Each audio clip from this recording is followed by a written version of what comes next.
Welcome, Dharma warrior.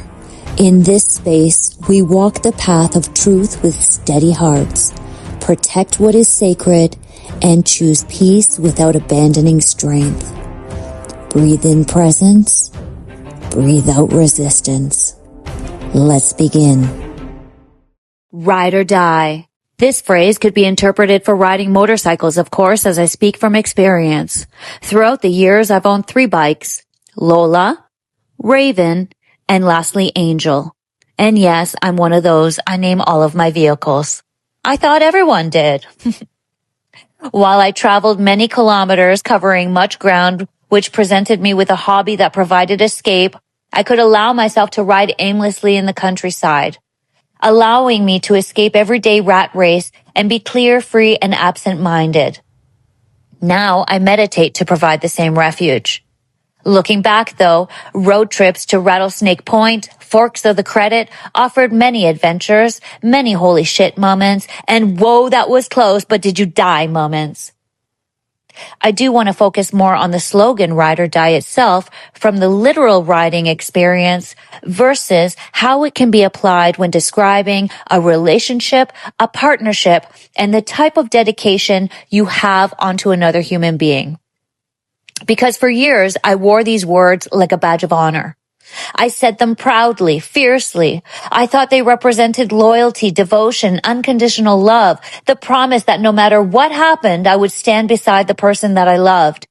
But recently, I began asking myself some different questions. Why was I always so determined to prove that I was their ride or die?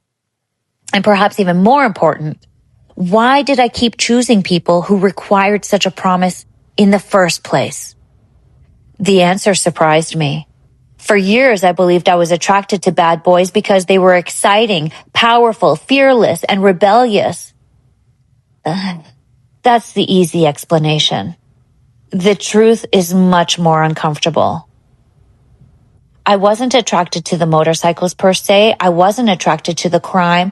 And I certainly wasn't attracted to the chaos these individuals brought forth upon me. What attracted me was something much harder to see. These men often carried themselves with certainty.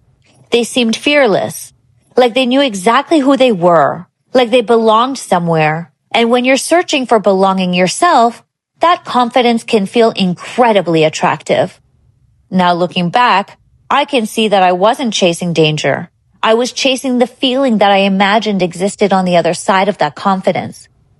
Safety, acceptance, community, home. Growing up, I often felt like I was living between 2 worlds.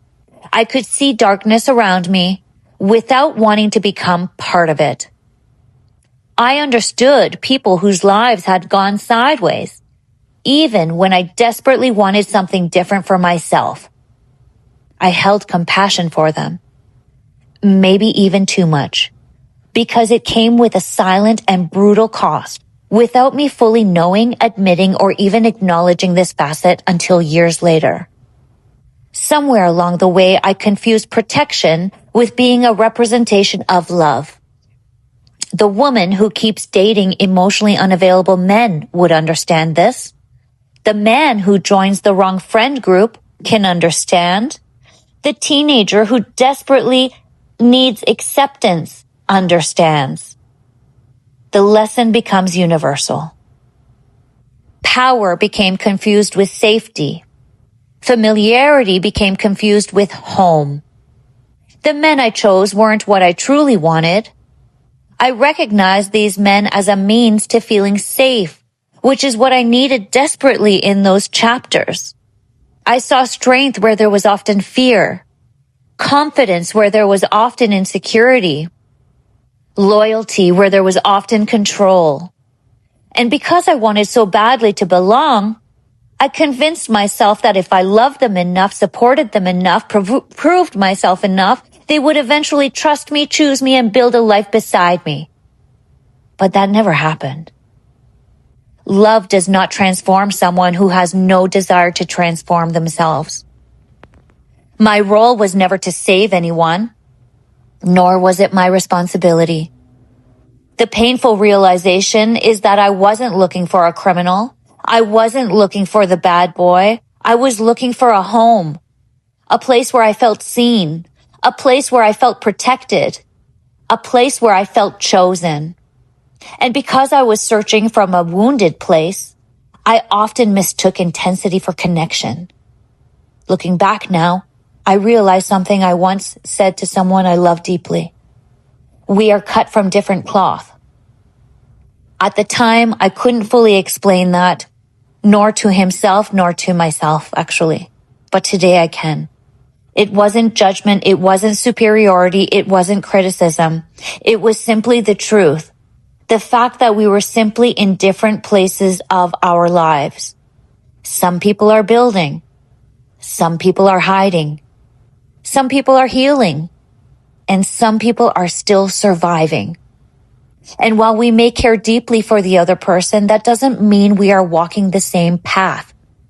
For the first time, I can see that belonging I was searching for in others was something I needed to create within myself first. Because no relationship should require us to risk our peace, our integrity, our safety, or our future. That isn't love. That's survival. And survival was never meant to be the foundation of a healthy relationship. So perhaps it's time we retire the phrase ride or die when it comes to matters of the heart. Leave that phrase for actual riding motorcycles. Love should never require us to become a martyr. And if we're fortunate enough, real love won't require us to ride into danger either. Now, while I still love motorcycles, I can understand why the phrase ride or die exists. But these days, I'm looking for something different. Not a ride or die, just someone willing to ride beside me. Two whole individuals, not searching for completion, not searching for protection, not searching for someone to save, simply choosing to share the journey. For years, I searched for safety in relationships. I searched for belonging in other people. I searched for home everywhere but within myself. What I didn't know then is what I know now. I was never looking for a ride or die. I was looking for a home. And perhaps the greatest realization of all is that I was never meant to find it in someone else. I was meant to become it. Until we meet again, walk with courage, lead with compassion, and protect your peace.